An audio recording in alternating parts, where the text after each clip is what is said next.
नमस्कार साथियों, स्वागत करता हूँ एक बार फिर से इस बूस्टर सीरीज में। और यहाँ पे इस वीडियो में हम बात करेंगे thermal conductivity versus thermal capacity के बारे में। जैसा कि आपको पता है, पीछे हमने लेटेंट हीट के कॉन्सेप्ट को रिवाइज किया। उसके बाद हमने स्पेसिफिक हीट के कॉन्सेप्ट को रिवाइज किया। तो बड़ा कंफ्यूज रहता है बच्चों को लेटेंट हीट, स्पेसिफिक हीट, तो मैंने इनको एक बार बड़े डिटेल में वीडियोस के थ्रू बताया है। अब इस वीडियो में जो हम बात करेंगे वो थर्मल कंडक्टिविटी और थर्मल कैपेसिटी। दोनों सुनने में अलग अलग होते हैं, लेकिन दोनों का मीनिंग क्या होता है, अलग अलग होता है। जैसे सबसे पहले हम बात करते हैं थर्मल कैपेसिटी। तो हमने स्पेसिफिक हीट के बारे में पढ़ा था। स्पेसिफिक हीट किसके बराबर होती है? That is heat required to raise the temperature of 1 unit mass by 1 degree Celsius. इसी को हम क्या कहते हैं? स्पेसिफिक हीट कहते हैं। लेकिन आप इसको नॉर्मली ऐसे समझ सकते हैं, जैसे मान लीजिएगा आपकी क्लास में 40 बच्चे हैं। एक बच्चे को मैं 10 रुपए देता हूँ उसके चॉकलेट के लिए, किसी भी चीज के लिए। तो 40 बच्चों को मुझे कितना देना पड़ेगा? 400 रुपीज देने पड़ेंगे। तो थर्मल कैपेसिटी का मतलब क्या होता है? Thermal capacity that is delta Q. ये किसके बराबर होता है कि कोई भी बॉडी उसके पूरे मास के लिए कितना स्पेसिफिक हीट आपको देना पड़ रहा है, इसी को हम क्या कहते हैं? थर्मल कैपेसिटी कहते हैं। तो थर्मल कैपेसिटी का मतलब क्या होता है? इसी को हम हीट कैपेसिटी के नाम से भी जानते हैं। यानी कि पूरी बॉडी के लिए कितनी हीट आपको देनी पड़ेगी, this is known as the heat capacity और थर्मल कैपेसिटी। तो यहीं से एनडीए 2019 में क्वेश्चन आया था कि थर्मल कैपेसिटी किस पे डिपेंड करती है। तो आपको पता है कि भाई डेल्टा क्यू किसके बराबर हो जाता है? That is M into S. तो ये किस पे डिपेंड करती है? पहला, ये ऑब्जेक्ट के मास पे डिपेंड करती है। दूसरा, उसके स्पेसिफिक हीट पे। स्पेसिफिक हीट का मतलब क्या होता है? स्पेसिफिक हीट बॉडी का नेचर, यानी कि किस पे डिपेंड करती है? नेचर ऑफ सब्सटेंस पे डिपेंड करती है। यानी कि जैसा नेचर है, क्योंकि आपको पता है हर सब्सटेंस की क्या होती है? अलग अलग स्पेसिफिक हीट होती है। फिर उसके बाद जितना मास होगा उतना ही क्या होगा? उसकी थर्मल कैपेसिटी होगी। ठीक है, बात क्लियर है। अब बात करते हैं भाई यूनिट के बारे में। तो स्पेसिफिक हीट की यूनिट क्या होती थी? That is Q upon M delta T. Okay, तो अब क्यू का क्या हो जाता है? दैट इज जूल, मास का किलोग्राम और टेम्परेचर का सेल्सियस। और मैं बात करूं delta, specific heat capacity, sorry thermal capacity की, तो डेल्टा क्यू क्या हो जाएगा आपका? दैट इज मास, मास का किलोग्राम इंटू जूल पर किलोग्राम इंटू सेल्सियस। किलोग्राम से किलोग्राम कैंसिल, यानी कि डेल्टा क्यू की यूनिट क्या हो जाएगी? दैट इज जूल पर सेल्सियस। ठीक है, तो दोनों की यूनिट में भी क्या होता है? डिफरेंस होता है, और दोनों को अलग अलग तरीके से डिफाइन किया जा सकता है। या इसको हम क्या लिख सकते हैं? जूल पर केल्विन भी लिख सकते हैं, क्योंकि temperature can be measured in the Celsius as well as in the Kelvin. अब बात आ जाता है थर्मल कंडक्टिविटी के बारे में। थर्मल कंडक्टिविटी, थर्मल का मतलब होता है हीट और कंडक्टिविटी का मतलब होता है कंडक्शन। ये एक अलग टर्म होता है। इसका मतलब क्या होता है कि कोई भी सॉलिड है या कोई भी ऑब्जेक्ट है, ये कितनी हीट अपने थ्रू कंडक्ट करा सकता है। देखो, दोनों का मीनिंग अलग अलग है।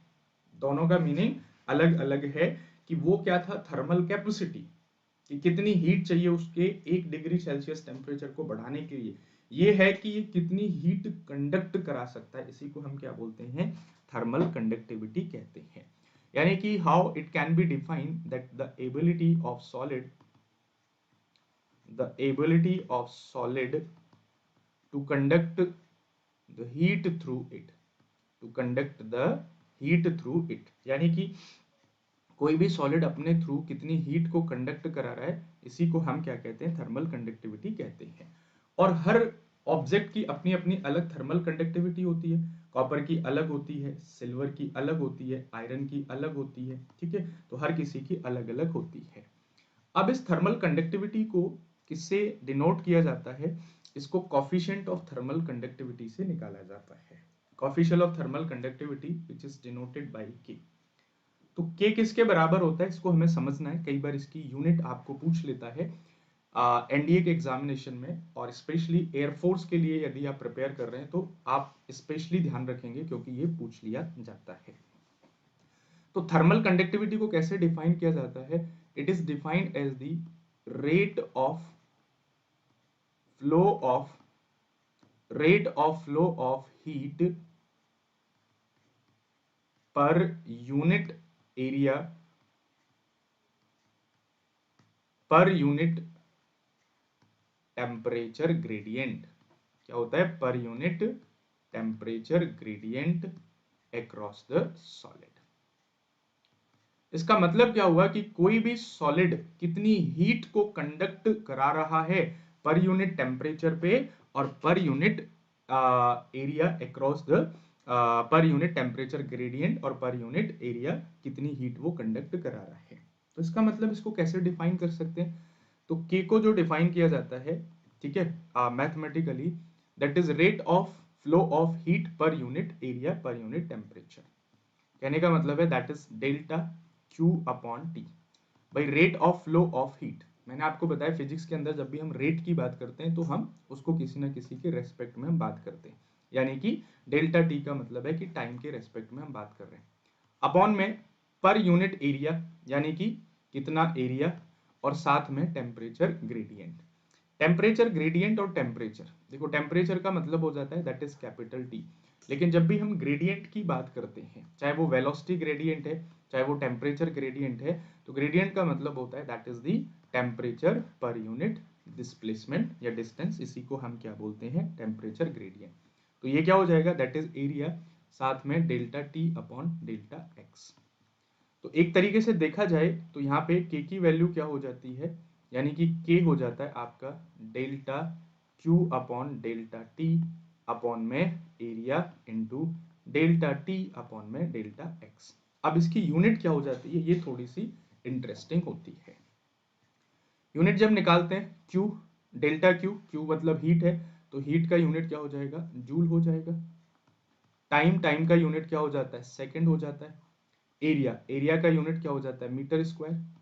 टेम्परेचर का यूनिट क्या हो जाता है? केल्विन। और X, X is a kind of distance या डिस्प्लेसमेंट, तो इसका क्या हो जाता है? मीटर हो जाता है।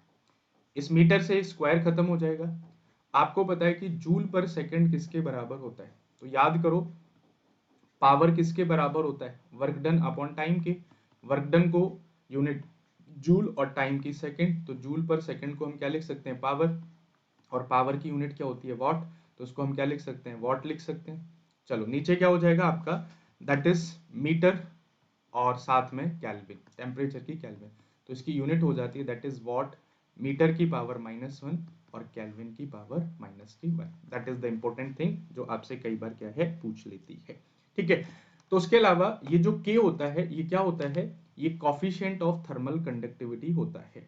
तो जब हम स्टडी करते हैं thermal capacity versus thermal conductivity की, तो थर्मल कैपेसिटी एक अलग चीज हो जाती है, that is delta Q is equal to mass into specific heat. और थर्मल कंडक्टिविटी ये इस बात को बताता है कि वो कितनी हीट को कंडक्ट करेगा, that is K is equal to delta Q upon delta T upon में area into delta T upon में डेल्टा एक्स, ठीक है। तो दोनों में एक अलग अलग डिफरेंस हो जाता है।